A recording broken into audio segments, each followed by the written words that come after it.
ብዙ ነገር ነው ያደረገልኝ።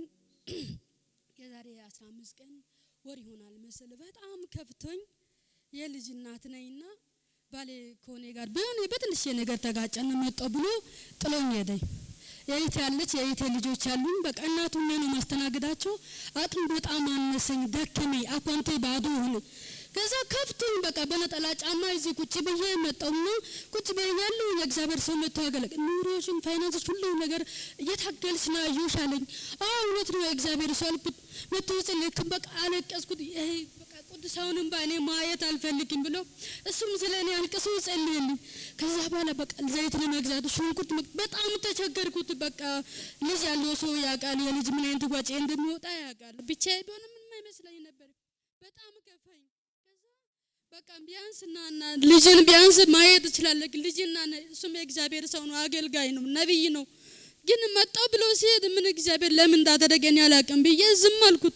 ቢያንስና ልጅን ማየት ከፈለክ ልጅን ከኔ ጋር ጉዳይ ከሌለ ልጅን ማየት ይችላል ስለው አይ እኔ ወደ አንቺ ማምጣት አልችልም ብሎ እምቢ አለኝ። ችግር የለም የሰጠኝ እግዚአብሔር ስለሆነ ልጅን እኔ ዘና አድርጌ አሳድጋለሁ፣ ለኔ ጤና ካለ ችግር የለውም ብዬ ልጄን አሳደግኩት። አቅም በጣም አጣው። በቃ ማረገው ነገር ሁሉ አቃተኝ። ስልክ መዱ የካርድ ማኑ ያባ አጣው።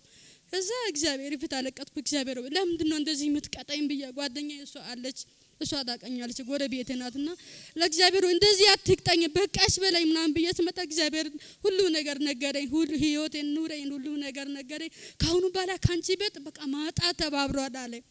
በቃ አትሽ አታውቂም ካሁኑ በኋላ አለኝ።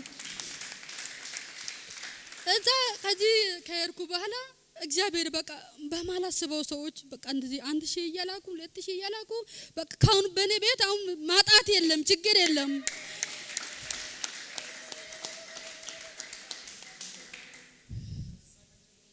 ከዛ ቀን ያሙስ ነው የጸለቅልኝ። በቃ እግዚአብሔር ካያየልኝ በቃ አልጨነቅም ብዬ ቤት ገባሁ።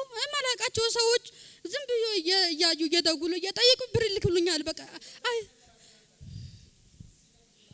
እዛ ጋር ነው ቁጭ ያልኩት። እውነት ነው በጣም ከፍቶኝ።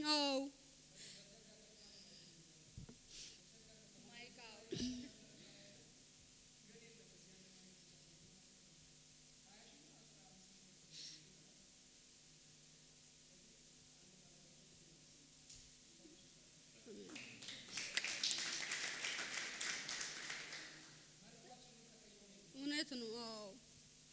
እዛ የዛሬ 15 ቀን ለሁሉም ሰው እጅ የጫንክ ትጸልይ ነበርና እግዚአብሔር ያስደንቅሻል አልከኝ። ለሁሉም ሰው የጸለየ ለኔ እግዚአብሔር በተሳምንት ያስደንቅሻል አልከኝ። እኔ አላውቅም። የሆነ ሰው ሽንት ቤት ጠየቀኝ። ሌሎች ልጆች የሆነ ነገር ስናገር አላበስማ ምን ሆናችሁ ነው ምናምን ብዬ ሽንት ቤት ያው ጋር እዚህ ጋር ነው ብዬ ሳታዩ ሽንቱን ሸንቶ ወጥቶ 1000 ላከልኝ ትራንስፈር። አላውቅም ጭራሽ። ያው እግዚአብሔር ባንተ ቆሞ ብዙ ነገር እናደርግልኝ። እግዚአብሔር ባርክ ተባረክ።